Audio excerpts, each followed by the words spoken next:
First of all, very good afternoon, all the media friends and the viewers. Before starting our press conference, I'd like to introduce my team.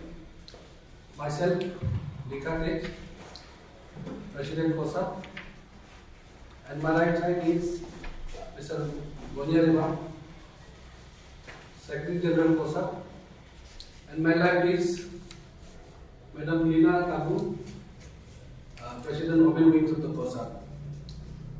So, again, thank you very much, the media friends, for sparing your valuable time to us and giving us a space through which we like to share our joy and happiness that what we have achieved.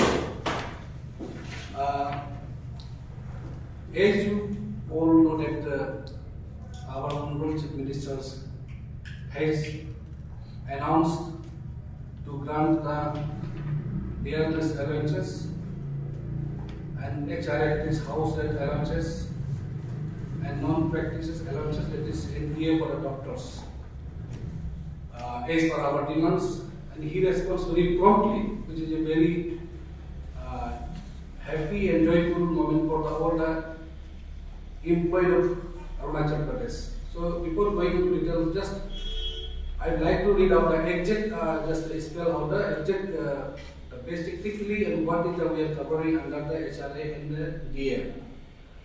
That Arunachal government has announced to grant increase 4% dearness allowances for regular state government employees and dearness reliefs for pensioners with effect from 1st July 2022, and the house rent allowances HRA and the non-practicing allowances, as I said, that is NPA for the doctors, as per the central, 7 central pay commissions recommendations, revised pay rules 2016.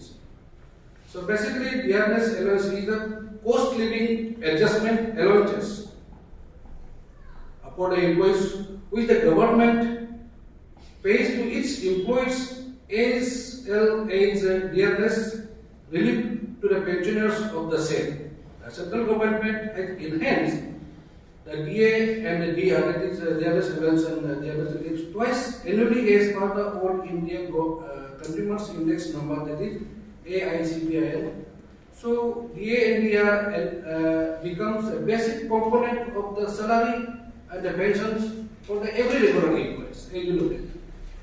Then now coming to the this again number 2, as per the 7 central pay commissions recommendations, Indian cities, are classified according to the populations for the purpose of house rent allowances, that is HRA. 10 plus cities above 50 lakhs and populations, and 27% of the basic salary. Y class cities 5 to 50 lakhs populations, 18% of the basic salary, and Z class cities or towns below 5 lakh and populations, that is 9% of the basic salary. That means our economy is covered under this one Y class, no Z class. Z class cities and towns. And then this all the cities, towns in Arunachal Pradesh come under Z class town or city. So the state government's employees working within the state will entitled HRA at the rate of 9% of the basic salary. Now coming to the non-practice allowances. Non-practice allowances, that is called NPA in short, is given to all the doctors, that is medical officers and veterinary officers of the state government. So basically this is for the doctors, as we have written here. The Compensation Service Association of Arunachal Pradesh, that is COSAP, on behalf of entire regular state government employees, extend our heartfelt gratitude and acknowledge the state governments led by Sri Pema Khanduji, Honorable Chief Minister, and Sri Chowdhury, Honorable Deputy Chief Minister, who is also the Minister in charge of the Finance. Besides that, COSAP also extend its thankfulness from the bottom of the heart to Learned Chief Secretary to the Government of Arunachal Pradesh, Shri Sanam Chowbey ji, Commissioner to the Honorable Chief Minister, Principal Secretary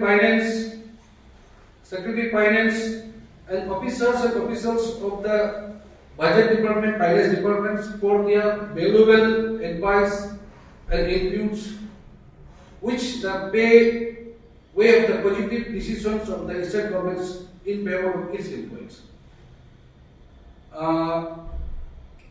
We have been asking this demand since last 2018, especially HRA. तो हमारा demand को इतना साल से हम लोग मांग रहे हैं, तो स्टेट गवर्नमेंट ने देगा बोला है, चलो लेट ही सही, आखिर हमारा मांग को उन्होंने इतना जल्दी हम लोग जैसे हम लोग रिप्रेजेंटेशन सबमिट किया, इतना जल्दी हम लोग को तुरंत ग्रांट कर दिया है, जो कि पिछले 2018 से हम लोग ऑलमोस्ट इतना साल से मांग रहा था। तो आज उन्होंने फाइनली दे दिया है। और जैसे डीए को आप लोग जानते हैं, हमने एक्सप्लेन किया है, डीए को भी हम लोग को 1-2 महीना रुका है, वो भी हमको एरियर के साथ देंगे बोला है। तो वो चीज के लिए हमारा स्टेट गवर्नमेंट इतना साल से नहीं बढ़ रहा था। Really we are very much happy.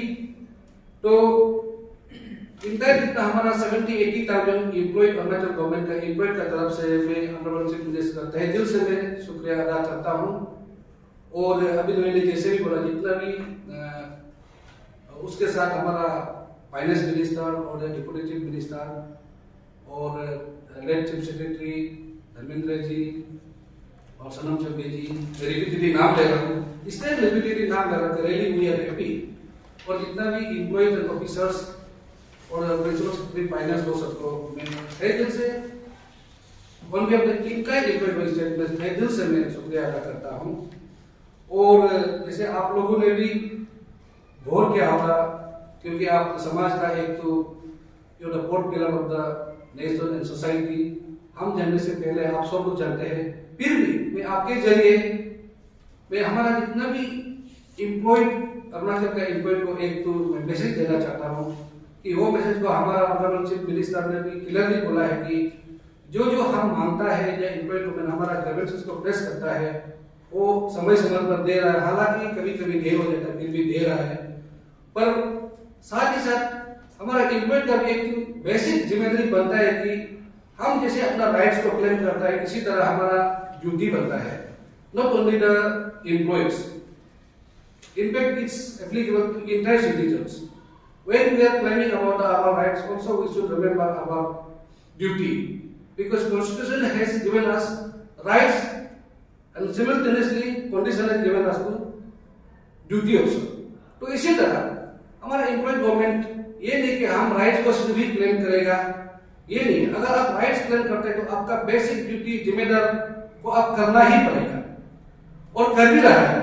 हालांकि कोई एम्प्लॉय डिसिप्लिन नहीं है या उसका अपना ड्यूटी जिम्मेदारी को ठीक से नहीं निभाता है, अगर ऐसा कोई एम्प्लॉय है तो मैं उन एम्प्लॉय को मैं रिक्वेस्ट करना चाह रहा हूं कि through you and through the कोसप बैनर मैं रिक्वेस्ट करना चाह अपना जिम्मेदारी को निभाए और गवर्नमेंट जैसे हमको देता है उस तरफ से आप भी बर्डन पहल करें।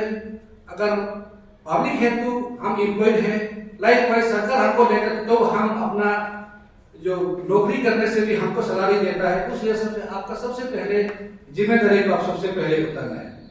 तो आपका जितना भी एम्प्लॉय का जितना भी दुख तकलीफ है हमको सब का तरफ से हमेशा में मांग रहता है और देता भी है। इसीलिए हम जितना भी एम्प्लॉय को मैं रिक्वेस्ट करना चाहता हूँ कि अपना स्पेशली कॉन्डक्ट रूल में जैसे आप प्रोविजन के जैसे आपको काम करना चाहिए, जैसे टर्म एंड कंडीशन है सर्विस रूल में, उस हिसाब से अपना ड्यूटी को फुलफिल करें। अगर नहीं करता है कोई ड्यूटी या एम्प्लॉय हमारा बीच में अपना जिम्मेदारी को ठीक से नहीं निभाता है, तो उसमें हमारा जितना भी हेड ऑफ द ऑफिस है, हेड ऑफ द डिपार्टमेंट, वही मैं रिक्वेस्ट करना चाहता हूं ऐसा एम्प्लॉय को आइडेंटिफाई करें, as per the provision of conduct को एक्शन लें। क्योंकि अगर आप काम नहीं करते सिर्फ सरकार से मांगते रहने से भी ये भी गलत बात है। तो इसलिए मैं ये आपके माध्यम से मैं हमारा राज्य सरकार को मैं आश्वासन देना चाहता हूँ, एश्योरेंस देना चाहता हूँ कि हमारा एम्प्लॉय कोई कसर नहीं छोड़ेगा आपको साथ देने में। और कुछ भी काम हो जो हमारा करना है, हमारा जिम्मेदारी हमको सौंपा जाए, हम जिम्मेदारी निभाएंगे और करेंगे। और उम्मीद करते हैं कि जो हम बीच बीच में जो हमारा जरूरी होता है, मांग होता है, वो भी आप हमको फुलफिल करते रहेंगे, वो हम विश्वास करता है। और साथ ही साथ मैंने अपना डिमांड में ये रहा था कि आप लोग शायद डिमांड को हम लोग दे दिया और आप लोग ने भी गौर किया होगा या देखा होगा। उसमें हम लोग कहा था कि DA, HRA, NPA और क्या बोलते हैं हमारा ट्रांसपोर्ट अलाउंसेस एंड देन आपका जनरल एजुकेशन अलाउंसेस वगैरह है और बहुत सारे अलाउंसेस जो हमको मतलब 7 CPC में प्रोविजन में इंटाइटलमेंट है उसको मांगा था। आउट ऑफ दैट जो बेसिक नेसेसरी चीज को अभी हमको दिया है और जो दिया वो बेसिक बोल के लिए वो भी बहुत सारा बेसिक नेसेसरी चीज है, वो भी उम्मीद करते सरकार देगा बोल के। तो इसलिए हम मेनली आपको तरफ से आना है कि हमारा स्टेट गवर्नमेंट को टैक्स देना है और साथ ही साथ हमारा एम्प्लॉय को अपील करना है कि अपना जिम्मेदारी को निभाए और जो भी असाइनमेंट देता है, ड्यूटी, रिस्पांसिबिलिटी, डिसिप्लिन में रखे और ऑन टाइम में फाइल को डिले प्रैक्टिस करना। ये जो बोलते हैं कि रेड टेपिज्म प्रैक्टिस तो कहीं कहीं शायद होता होगा, हम तो अभी तक नहीं देखा है, ऐसा कुछ नेचर है तो हम उसको अपना वर्क कल्चर को चेंज करें।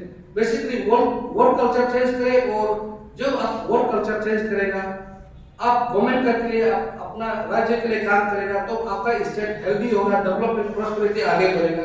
अगर आप एम्प्लॉय अपना जिम्मेदारी को ठीक से काम नहीं करेंगे तो हमारा स्टेट प्रोग्रेसिव नहीं होगा, डिले होगा। इसलिए मैं एम्प्लॉय गवर्नमेंट को मैं ये रिक्वेस्ट करना चाहता हूँ कि आप लोग अपना जो भी जिम्मेदारी है अपना वर्क कल्चर को इम्प्रूव करें। और मैं ये आप लोग का माध्यम के तरफ से मैं हमारा जितना भी गवर्नमेंट एम्प्लॉय को डिस्ट्रिक्ट में बैठा है, हर एक सर्कल में या कोई हमारा कैपिटल में बैठने वाला है, और सब हम लोग डिस्ट्रिक्ट वाइज भी हम लोग प्रपोज कर रहे हैं कि कौन सा डिस्ट्रिक्ट में कहाँ के थ्रो कौन सा कोई डिस्ट्रिक्ट एडमिनिस्ट्रेटिव DC या कौन सा डिस्ट्रिक्ट का DC डिसीजन करके हम लोग कौन सा एम्प्लॉय में क्या प्रॉब्लम है, क्यों डिले हुआ है, वो चीज को भी हम लोग वो सब टूल्स को प्रोग्राम करके हम लोग अभी जाने के लिए भी प्रोग्राम बना रहा है। और इसलिए हम लोग आपके लिए हम एम्प्लॉय के लिए हम झुक के मांगते हैं और हमको हिम्मत से बोलने दीजिए कि आपने भी सही काम किया है। ऐसा मौका मत दीजिए कि आपका एम्प्लॉय ये काम नहीं कर वो काम करना मौका मत दीजिएगा बोल के मैं एम्प्लॉय को मैं अपील करता हूँ ये प्रोसेस तक तरफ से। एंड देन एक इसी का एक और एक तो बात है, ये जो 29 जून में जैसे आप लोग सब जानते हैं और 29 जून में कैबिनेट का द्वारा एक ऑर्डर निकलते हैं जो कि 29 ये जो 2022 था उसमें आउट ऑफ टाउन प्रमोशन का मैटर है। तो out of town promotion matter में ये जो हमारा अरुणाचल गवर्नमेंट का ये फर्स्ट इतना बोल्ड डिसीजन लिया, इतना स्ट्रॉन्ग डिसीजन लिया अरुणाचल कैबिनेट में कि हर डिपार्टमेंट में ये आउट ऑफ टाउन प्रमोशन का इशू है। उसको हमारा गवर्नमेंट ने इतना स्ट्रॉन्ग डिसीजन लेने का बाद में ऑर्डर नहीं करने का कहीं कहीं डिपार्टमेंट में अभी कितना true and later spirit implement कर रहा है, अभी उसको भी हम गौर करेंगे और देखेंगे। उसके बाद में हम अगर कोई डिपार्टमेंट नहीं कर रहा है उस डिपार्टमेंट पर्टिकुलर डिपार्टमेंट का HOD या हेड ऑफ द ऑफिस को मैं प्रो कोसब का प्रेसिडेंट का नाते में उनसे मैं रिक्वेस्ट करता हूँ, अपील करता हूँ कि जो 29 जून कैबिनेट डिसीजन है आपका ट्रू लेटर स्पिरिट में इंप्लीमेंट कीजिएगा, फॉलो कीजिएगा। और अगर नहीं कर सकते तो क्या नहीं कर सकते, क्यों नहीं कर सकते, वो भी गवर्नमेंट का साथ में आप लोग डिस्कशन कीजिएगा। और हम लोग कोसब का तरफ से भी उस मैटर में भी हम लोग कुछ ही दिन में हम लोग भी परसुएस करेगा कि अभी तक क्यों नहीं हो रहा है। उसमें क्लियर कर लिखा है कि विदिन 2 मंथ के अंदर में पूरा एक्शन रिपोर्ट देने के अभी 3-4 मंथ जैसा हो गया, अभी कितना प्रोग्रेस किया है उसको भी हम लोग डिटेल कलेक्ट करेंगे। देन आफ्टर गवर्नमेंट का साथ में ये मैटर को भी हमने बाद में बात करेंगे। और जैसे मैं फिर से रिपीट कर रहा हूँ, हमारा ऑनरेबल चीफ मिनिस्टर ने भी क्लियरली बोला है कि हम जब देखते हैं तो रेसिप्रोकेट भी होना है। तो मैं फिर से मैं दोहराता हूँ कि ये आपके माध्यम से दोहराता हूँ कि पक्का रेसिप्रोकेट होगा और कहीं कहीं में कुछ अगर कमियां होता है तो भी तो हमको पता चलना चाहिए। हम खुद उस डिपार्टमेंट का या उस पार्टिकुलर एम्प्लॉय को हम खुद भी बोलेंगे कि प्रॉब्लम क्या है, मैं खुद पूछेंगे क्योंकि उनके लिए मैं रोज मांगता हूँ। इसलिए मैं सोचा कि हमारा ऑनरेबल चीफ मिनिस्टर जो बोला है उसको हमने नोट किया है और जरूर करेंगे, और उसका उम्मीद का पूरा खरा उतरेगा बोल के हम उम्मीद करता है।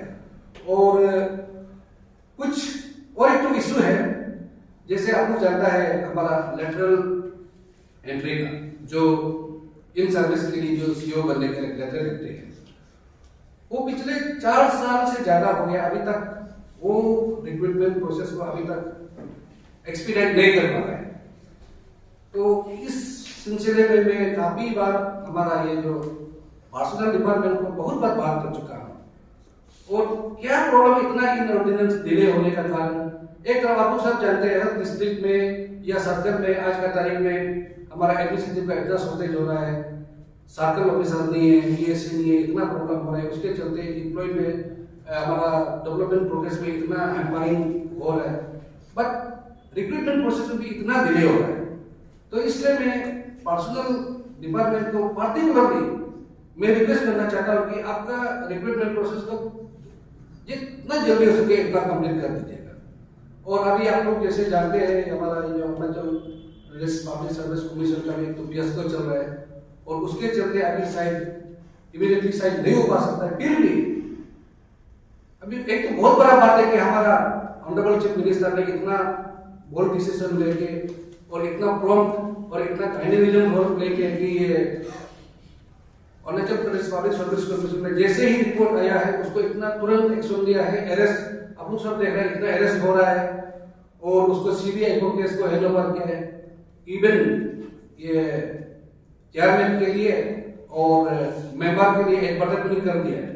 और मैं पर्सनल डिपार्टमेंट को मैं ये अपील करता हूँ, मैं ये रिक्वेस्ट करता हूँ कि एजेंट वेंडेड रिक्रूटमेंट प्रोसेस को chairman of the Arunachal Pradesh Public Service Commission and then this member appointment is process completed immediately. Next step उसी नया टीम का साथ में ये जो लेटरल एंट्री रिक्रूटमेंट को कंप्लीट करा दो बोल के मेरा ये रिक्वेस्ट है अपील है।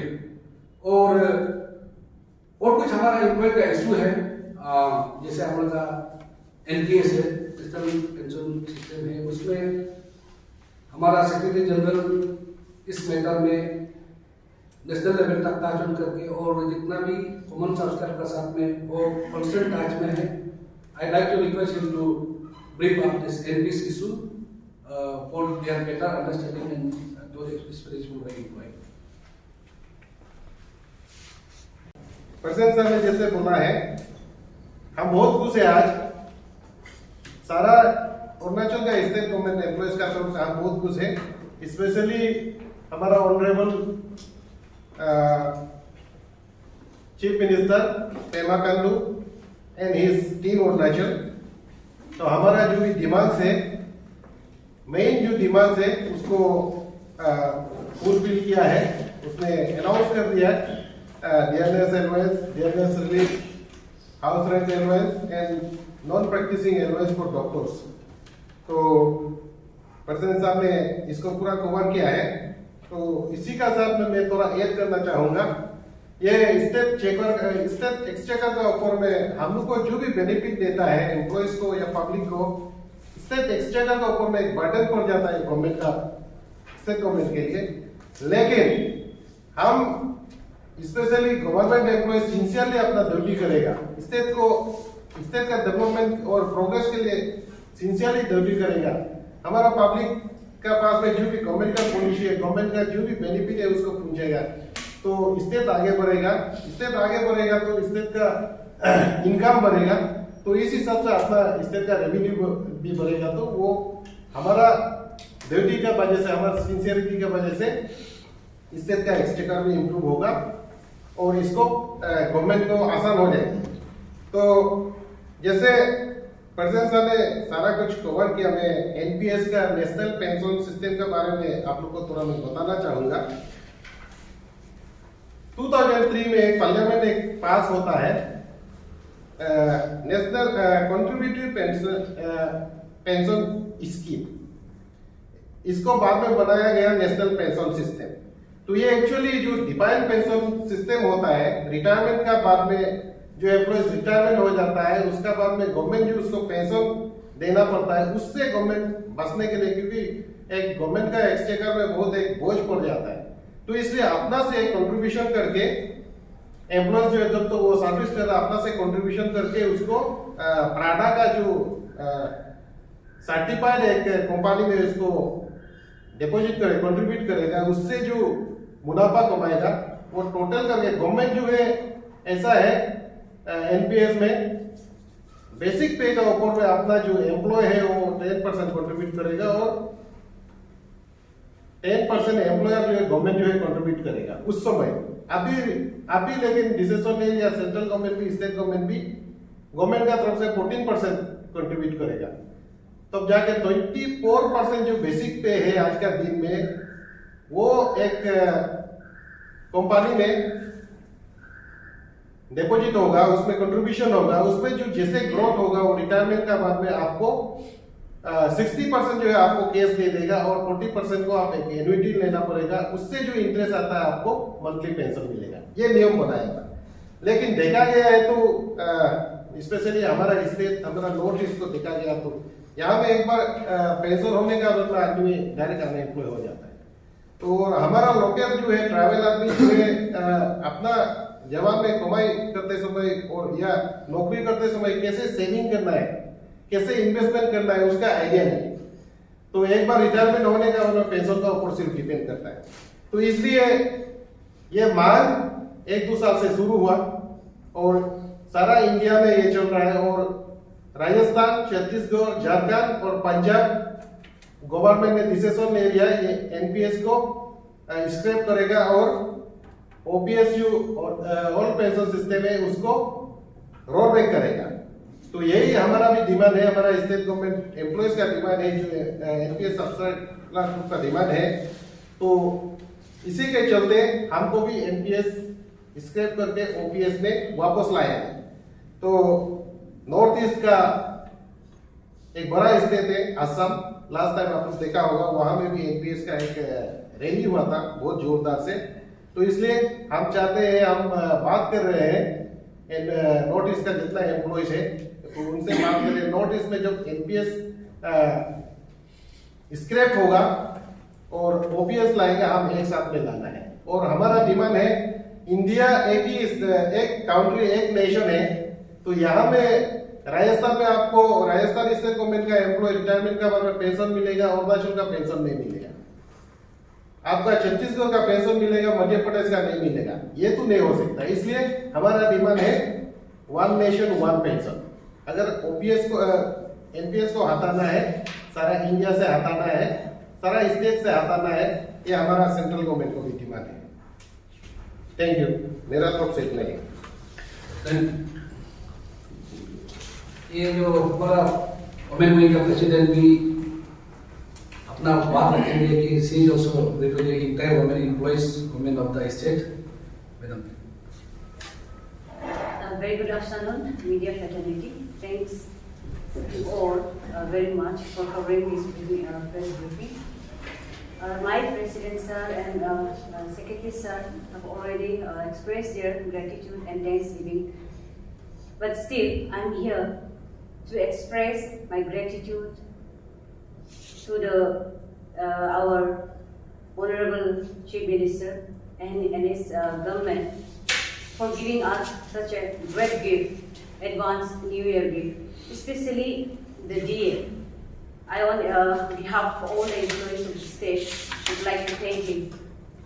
The DA, which is really a basic need one, it's really going to help us in our daily managing our household chores, in everything that really is basic. So once again, I would like to thank our young and dynamic Khanduji sir and all those who have taken initiative in giving us this beautiful gift.